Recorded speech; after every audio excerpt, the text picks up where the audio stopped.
अस्सलामुअलैकुम दोस्तों, उम्मीद करती हूँ आप सब खैरियत से होंगे। Welcome back to my channel.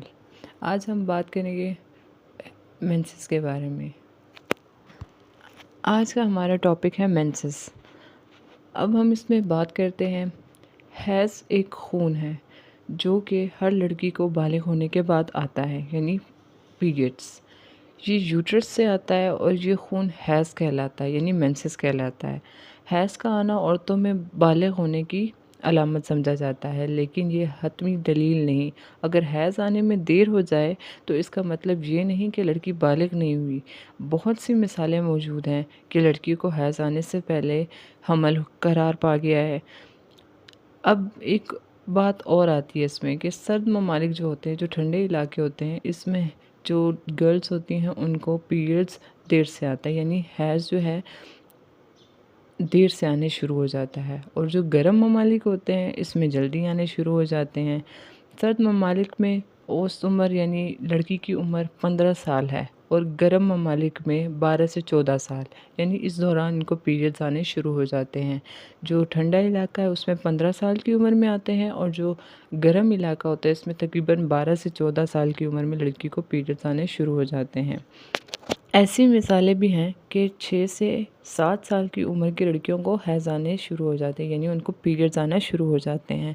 आम तौर पर हैज़ 45 साल की उम्र के बाद आना बंद हो जाते हैं। ये जो पीरियड्स होते हैं ये तकरीबन 45 जब एज एक औरत की पहुंचती है उसके बाद पीरियड्स आना बंद हो जाते हैं। लेकिन बाज़ औरतों को 55 ईयर्स तक आते हैं पीरियड्स। जब हैज़ आना बंद हो जाए तो ये अरसा संन्यास कहलाता है। अब हैज़ आने का दौरानिया 3 से 5 दिन होता है। ये खून जमता नहीं है। इसकी वजह से वेजाइना से गुज़रते वक्त इसकी रतूबत का शुमाल हो जाता है, जिसकी वजह से खून की जमने की सलाहियत बदल जाती है और रंगत हल्की हो जाती है, यानी डार्क कलर्स में नहीं होता। एक हैज़ से दूसरे हैज़ के दरमियान 28 दिन का वक्फ़ा होता है, यानी अगर आपको आज पीरियड्स आए हैं तो आपको आज की डेट के बाद 28 दिन के बाद दोबारा हैज़ शुरू हो जाता है। बाज़ औरतों में मज़कूरा वक्फ़ा कम या ज़्यादा होता है। इसकी वजह से बाज़ औक़ात कोई अंदरूनी ख़राबी होती है, यानी किसी को टाइम कम होता है, 28 दिन से कम होता है, या किसी को बहुत ज़्यादा चले जाता है तो हार्मोन्स का भी इम्बैलेंस हो जाते हैं। तो आपको चाहिए कि आप चेकअप करवा लें एक बार। अगर हैज़ का दौरानिया 3 से 5 दिन के बजाय 7 दिन तक भी हो तो कोई तशवीश की बात नहीं है, ये नॉर्मल सूरत हाल समझी जाती है। बाज़ औरतों में खून जमा हुआ होता है और साथ झलियाँ या लूथड़े खारिज होते रहते हैं। ये एक गैर सेहतमंद अलामात है, यानी ये अच्छी बात नहीं है। आपको फिर भी चाहिए कि आप किसी एलएचबी या किसी अच्छे डॉक्टर को जाके आप चेकअप करवा लें। जब हमल करार पाया जाता है तो हैज़ आना बंद हो जाते हैं और बाज़ औरतों में ये बंदिश दौरान रज़ात बरकरार रहती है, यानी कुछ औरतों में ये आते रहते हैं। हैज़ बंद होने का जो सिलसिला हमल के करार पाने से शुरू होता है वो ज़िचकी के बाद कुछ अरसे बाद ख़त्म हो जाता है और दोबारा हैज़ आने लगता है। बाज़ औरतों में ज़िचकी के बाद साल या 2 साल तक हैज़ नहीं आता, यानी पीरियड्स नहीं आते।